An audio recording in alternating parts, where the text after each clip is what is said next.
Oh my god. What are you doing back there? You alright? I realized that I can't move. Right then. Hello. Welcome to the Paintedfigs Show. I'm Navin. And I'm Navin. Welcome to the Paintedfigs Show. I said that. Welcome. I'm Navin. You are redundantly welcome to the Painted adding Fig. value, I am which Navin, means you are not and adding welcome value. to the Painted Fig Show. Welcome to my show. I am Navin. It's also your show. Yes. That was me. That was actually. But it was my show first. I'm Prime. Anyway, so it's the Prime Navin. we will explain Prime Navin to them later. At For the now, news.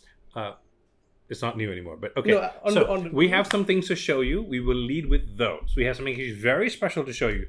We have been under a gag order for 3 years. And now can finally talk about a museum in Singapore that has just opened with all these dioramas and miniatures painted by us. There is something that we have been working on for 3 years now, right? It's called the Imaginariad. It's a museum that has opened in Singapore. It opened on Monday of this week. That would have been, what day was Monday? The 1st. On the 1st. Opened on the 1st. And it's a science fiction and fantasy museum. It's portraits of pictures that this one guy has been collecting, an art collector. We mentioned some of the pieces from the last video as well, where the mini we have, the guy has the actual artwork from the original artwork. Yes, he also has a picture of Marnius Calgar, the one where he's sitting there on this throne with like a red flag over his knee. Hopefully, a picture of that to show you guys, and he has the original portrait. I remember saying to Lucas about this. He said, "Oh, Scott has that." And I was like, "You mean the what are those things? The NFT?" Like, no, he has the portrait. He's like, "What?" Right? Lucas is the guy who has Lucas is a shipper, yeah. Anyway, so for 3 years we've been working on projects for him, painting a lot of miniatures and building a lot of dioramas and some pretty big ones too. And we had to learn how to build dioramas, which wasn't too bad. Learning to ship dioramas was a lot more work. The boxes, and the wooden crates, moving things God, up and down. It was quite a bit of work, but we got it done. And we got him everything early. Yeah. Was very, very keen to make sure he got everything from us on time. And I didn't want anything to come down to the wire. Because you don't want to be the guys who stopped the museum from opening on time. Front load. Yes. So we front loaded, we got it done. Yeah. But it was literally like, we had over 50 orders. Yeah. There were 50 orders. And these were not small orders. 53 orders? Yeah. There was 3D printing involved. There was a was whole lot of painting 3D involved. printing, There was FDM, crafting resin, involved. crafting. It was a hell of a project. Like a We lot had of people worked We had on a separate these. team on it. We had a separate place for it. We had a separate department. We made like the diorama workshop. Yes. They were in a different building. DW. Yeah. Whole place. Anyway, so it's finally opened, and now we can talk about the projects there. And where do we start? Oh my God. Well, hopefully through this conversation, you guys are seeing like bits of video and pictures of this place. It looks amazing. It looks lovely, and all those miniatures. That's us, right? So yeah, shall we next jump details. in? I want to talk about several things that were in this museum of ours. I want to talk about this big science fiction battle in the next segment. So, shall we go to the next segment? Let's do it.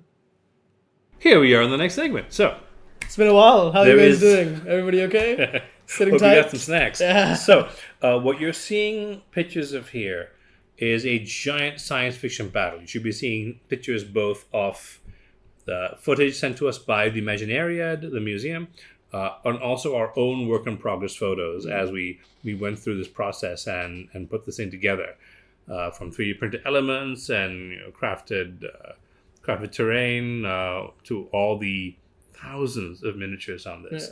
Yeah. These are a mix of brands here. They were just used to help express the vision the patron had for a huge battle where knowledge is at threat. And if you look inside the central structure, it's a library, right? Yeah. That was so nice. The library lit up and broken inside. You just see little little Kowloon. The lighting inside is nice because like you see this huge fight, but there's only one angle you can stand where you can look inside the library and see all the books in there. We had to paint every single book had to be painted, every single cover. So there was a lot of work in this monster. The bugs, yes. The bug section is really cool, where it originally was supposed to be forest and the bugs in general, and then we thought, what if there was a massive bug carcass? It was your idea, I think. Where there was a massive bug carcass that's just dead, and we had the other bugs. That wasn't mine. That was Aisha's. No, the mountain of bugs, that was yours. I remember because we laid everything out. Yeah, we laid everything out in the old studio, and then we were like, "Oh, these things have nice verticals, but there's just one flat area with forest." And you were like, "Oh, what if there was like a big bug or a big corpse?" Yeah, a big corpse on top. And then I think it was both him. No, it was definitely more me. And Aisha and Tendagun who headed up most of these. Who headed up all of these. We really wish we had Aish here to talk about it, but he's got some stuff to do. Yeah, big guy. But there was a lot of ideas being passed around. There's a lot of iteration, and the setup. Yeah, the setup was intense because we had to get a bunch of tables and put them all together against this one gigantic table we already have here. And it's also a weird setup where it's like central fortress, four side bodies. It was a lot of weird. You got monstrous demonic things attacking you from one side in like a lava environment. Then you have the bugs from like more of a forest environment, and you have all these weird, plaguey demonic things from this corrupted environment. And I can't remember. Oh, it was machines somewhere. Yeah. There was machines somewhere being AI and automation and all these horrible things. Going after a library defended by a lot of people. The vision was cool. Yeah. I'm very happy with how it turned out. It was intense. It was a lot of work. Because it was a lot of like the first time I heard it, it was very abstract and it was very difficult to sort of process on what was going to happen. So we tried to play one-page rules. Were you there for that? Yeah, I saw this. Yeah. We tried to play. You weren't feeling very well that day. Yeah. So while you were hungover from partying, we were playing the biggest game of one-page rules in the history of one-page rules. I was there for this. You were there. I was there. I came just for that. Like the way that skull is over there. Well, I could have been not there. Anyway, you were there. Anyway. And after about 3.5 hours, we were halfway through the second turn and we gave up because you cannot move thousands and thousands and thousands of figures. It was good as a concept. How many were actually in that? How many? We counted for the other big battle, which we can't talk about for copyright reasons. There was about 1,504, 503. This is like 500, 800? There were more than 800 figures. Yeah. It was a colossal amount. Yeah. This was also 1,000s, and it was a big area too. But anyway, that was it was interesting putting it all together because you break. There were different factions, and each faction had the colors of like a country's flag. We had to divide that up and make sure everyone had like a bunch of stuff to paint. We had to weather everything. It was a ton of work. Yeah. But yeah, we got it done. And that was the big science fiction battle with a mix of brands to tell an interesting narrative that is not tied to any one brand, which is why we can't mention any of them in case there's trouble. No brands. Yeah. Paintedfigs. Paintedfigs is the brand. Paintedfigs was the brand that was involved in that. The next thing we want to talk about is a diorama we did for Atlantis. Mm-hmm. What do you know about Atlantis? Tomb Raider. There was a underground. One of them involved in Atlantis. So fiction. Very little. Yeah, fiction. Just like Atlantis. Yeah. Anyway, so we were asked to do the city of Atlantis based on Plato's myth. We had the 3 rings of the city, and the first one had on the outer ring, I think, was grass. It was like the land. Yeah, it was land, and the walls also changed in material. I think there was a gold wall, and a silver wall, and an orichalcum wall. Yes, that was orichalcum, right? Yeah. Which was like bronze, a bit of reddish into it. So we had to do that, and we had all the different, you almost say biomes for different kinds of building we had to work with. And I think originally the brief was to have them all separated. Yeah, they were supposed to be like segmented. Yes, so that didn't really work. So we mixed it up, and the color mixing was really nice at the end. Or did we mix it up? We did. Okay, I know we switched the palette around. Yeah. Which, if you look at the pictures of the how it was displayed in Imaginariad, those colors didn't come through because everything's under a bluish filter. It's underwater because it's underwater, right? Well, so it's fair. I wouldn't have put as much thought into the color scheme then, but still, it's fair. It's fair. But what was interesting about this is that we wanted to make the display bigger. We wanted them to ask if we could have them make the diorama larger, so we could have a bunch of 15mm people running around inside it. And they said, no, we can't give you more space. Yeah. So then we said, okay, fine. Why don't we shrink the people down then instead and make it 6mm scale? That's so cute. Like, it was fantastic, especially seeing the looks on Painter's face. I would never even have heard of 6mm. The printing was really fun because Jude, me, and Mandla as well, but Jude and I printed them, and then we had to separate them into little batches of 100 because we were going to paint them, and then just stick them on the cardboard shelves. It was very. And then they mixed them all up after. And then they mixed them all up because we had different types. 3,000 figures. There was 3.5k, yeah. 3,500 little figures, little guys. All and they were types, all like soldiers. About yay big, yeah. as opposed to what we were used to painting was about yay big, right? Painters had fun. The painters had fun. The painters had fun. At first, they were terrified. They're like, "How are we going to paint these?" I'm like this. And they're like, "Oh, okay," and that was it, right? They enjoyed it. Mm-hmm. It was fun to work with the scale. Yeah. I think the smaller scales are underrated. Oh yeah. My preference is 15mm, but there's some fun, cute stuff with 6mm, like Atlantis. Yes, and it's also cool because I think you mentioned this to me initially, where with the smaller scales you can have the actual battlefield with real spacing. It can look realistic. It looks real, yeah. Yes. So we put people in it. We put boats in there. Magnetize the sails. Yes. Our concern was when we were shipping this. Okay, fine. We have all these. We have 3,500 tiny people. And we're going to glue them down to this diorama and ship it in a crate, or a bunch of crates. Like, that's not going to go well. So we had to say, look, can we just send you the people individually packed? Because there's no way they're going to survive if they get shipped that way. And put them in little lunch thank boxes. God they were okay with that. Right? We had to go find little lunchbox cases. We had to go up to like this one place where people buy stuff at discount, right? And we came up with like a giant crate of little lunch boxes, and we sandwiched and put 3,500 figures in there.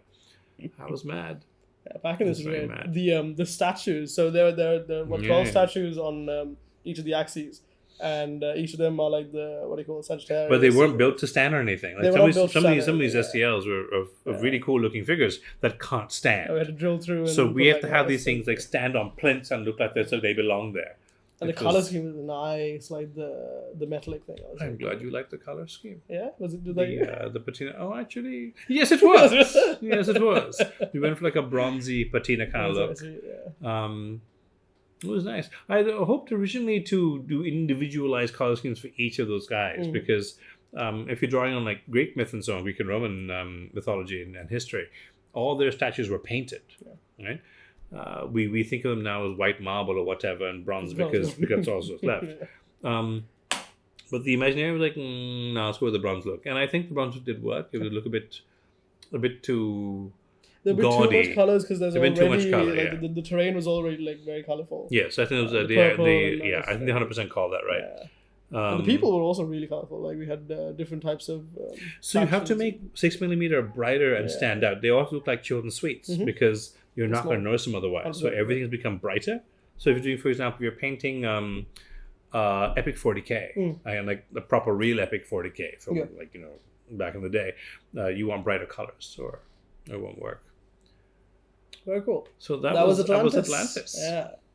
Last up, we have The Great Battle. The Great Battle. We're calling it it's being called The Great Battle for IP reasons. We want to make sure nothing dumb happens. Make battle great again. Make battle great again. As you can see from the images that are going through here of The Great Battle, you can see what it's about.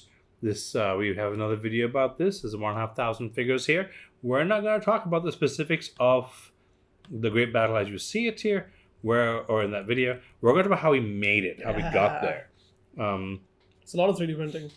A lot of people also 3D design. Yeah, a lot of design. Like, we had Ski Studios. They worked on the big what are those called? The Siege Towers. Yes. The Siege Towers. What was that? Are you using a bazooka? No, it's the thing that it's called Akalanka in Orc, by the way. Oh, is it? Yes. No, I'm going to tell Akalanka. Actually, no, a tank is an Akalanka. Yes. They will use a rocket launcher for that. There's a thing that breaks down the door. I made that up, by the way. But if I was an orc, I would call... Battering ram for door. It has a name.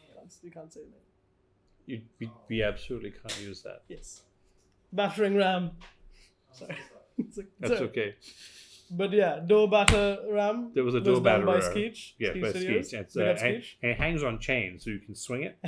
So cool. That was pretty cool. He also designed the siege engine, which I think printed in one giant pot. No, it was several parts. It was 3 parts. 3 parts. Yeah.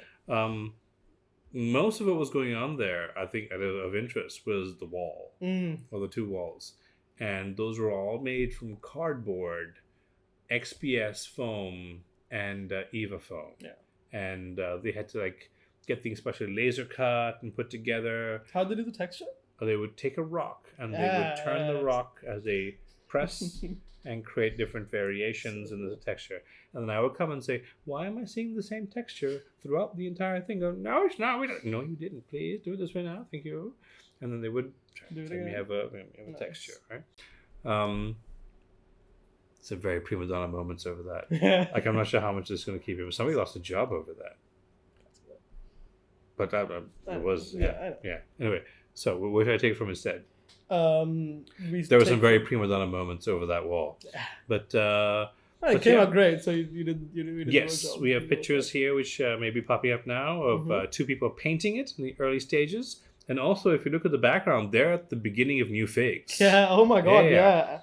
Yeah, this is back when they were still refitting and getting the place. Yeah, it was an old garment factory, and we're turning into a civilized space. But before that happened, they were using it to work on the walls. That's a beautiful shot. It was fun, yeah. But well, that was that. Yeah, the 3D design was nice. The 3D printing was very straightforward. The houses were. The shipping was nice. We sent the buildings inside. We sent separately to be slotted into place when we got there. But the boards and the walls and the boards were crating everything was insane because there was no one size fits all for these crates. So there was a resin pour for the side. What do you call it? Not canal. The C part. Yes, the C bit, and I was always terrified people would knock into it. Yeah, because it's separatable as well, so you can actually just wham it accidentally. Yes. So that was that. Oh. No, it was a cool project. It was a cool project. It was a very good team working on it. Aisha unfortunately has moved on. I mean, for us, unfortunately, for him, good because he's probably doing a lot better now. I would presume he has, right? He's doing his own thing, and that's the only way he can really. He's in our hearts. Really go beyond what we had gave for him. But he's in our hearts. He's down the street. Wait a minute. Yeah. We haven't met him in a while. Hope he's doing well. He's doing well. Cool. So that was the great battle as we handled our bit. I love the little effect on the boat as well. The waves coming up. Yeah, the texturing and the water effect. That was all him. Yeah. But yeah, that was a great battle, and our role with that and putting that together. The news. I have some news. So for many years, I've been thinking, look, I got to go get myself a Warhammer tattoo because I owe so much to Warhammer. I owe my entire adult life, plus or minus, to Warhammer. Actually, no, because I was preparing and studying to become He likes Warhammer. The Paintedfigs guy. He loves Warhammer. So for my entire adult life, I've been to Warhammer. And I owe a great deal. So I thought, why don't I give myself a Warhammer tattoo? For some reason, I just wouldn't do this. Maybe I was afraid that there would be consequences. I can't say I'm not entirely afraid there would be consequences, but hey, man, for the Emperor, only death. I mean, no, that one. There we go. Yes. So I got these today. A guy called Ryan Johnson came in. Ryan is awesome and probably watching this video. I hope so. And he set up. It was pretty cool. Got my tats. I hid one guy's tats too, but it was too dark. What's your one? The torch. From Darkest Dungeon. From Darkest Dungeon. Yeah. Not from Alan Wake. But it was nice. Nice just doing it right here and having everyone see and walk up. And we did the tattoo in the studio. Yes. And all the painters are coming and checking it out, and it's very fun taking videos, taking photos. I think they were maybe 70% fascinated, 30% scandalized.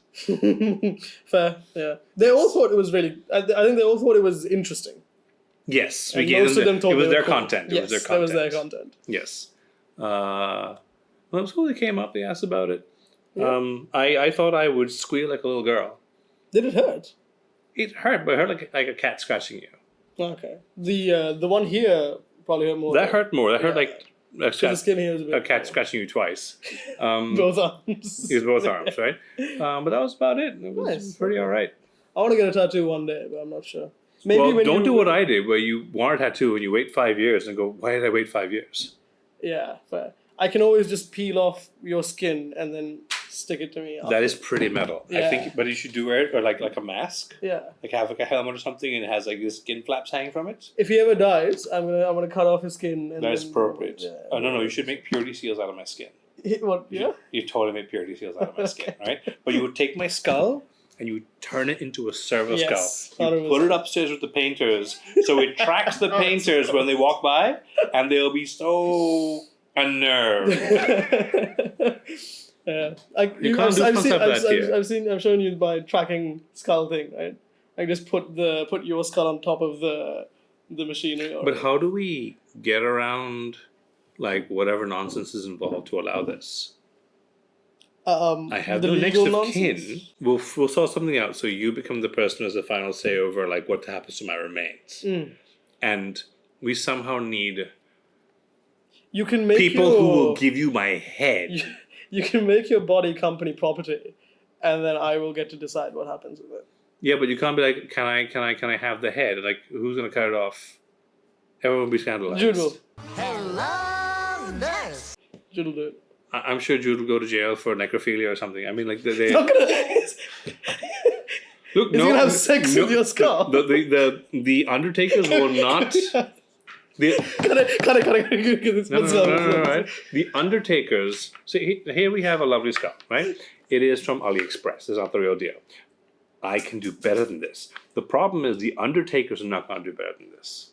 Mm-hmm. They're going to be like, oh, no, would you like a cremation or a burial? You say, I like a decapitation. What would they say? Right? Fair enough. They're pretty sweet, though. Maybe we should talk to an Undertaker now and sort that out and say, we just want the skull. What can you do? Yeah. Can you sort me out, bro? If we let them have the rest of the body, they can sell the bones to medical research. So they should want to do this. It should be like Christmas for Undertakers in Sri Lanka. If someone's like, actually, we don't need the body. You can have it. Can I have, like, I don't know, the pinky finger or the skull or something? They should be like, yeah, I'll make some money, right? So he got tattoos. He got 3 tattoos. I'm letting you have my skull and you turn into a servo skull. I will 100% turn you into a What you can do is take the ashes. Yeah, and put Because you there's into a mini. stuff you can do with ashes. And Yeah. as long as they know, like, those are his ashes in that skull that's tracking us right now, they will work harder. I can put you on basic Or they will materials. use it as football. Wait a minute. Both are likely. The head or the skull or The thing, ashes? what are the ashes in the skull, the yeah. servo skull. Yeah. They will use a servo skull as a soccer ball, Yeah. or they will light joysticks and worship it in the morning. If they worship it, you should let them. Yeah, let's see. You'd absolutely let them if they worship it. Okay. This is a problem for a later time, hopefully. Yeah, well, at least 23 good years. Yeah. So that was the news. Hope you like, subscribe, and share. And if you're in Singapore or visiting, drop by the Imaginariad to see some pretty badass dioramas and some painting, if I may say so. Oh yeah, we can say that. Yeah, very cool. Thank you for watching. Some amount is not subscribed, so please subscribe. 300%. 300% of our watchers are not subscribed. So go for that. Hit it. Hit it, Queen. You can always unsubscribe later. But don't. Oh yeah, please don't do that. But you can if you want to, so it's free and costs you nothing. That's like, oh, you can come into my restaurant. It's totally fine. You can Can I leave get if you ears? want to. Like, what? Ears. Subscribe. Thank you, gentlemen. Thank you, guys. Roman, thank you for your patience. Thank you, everyone. You can now go back to Don't playing. thank us for our patience.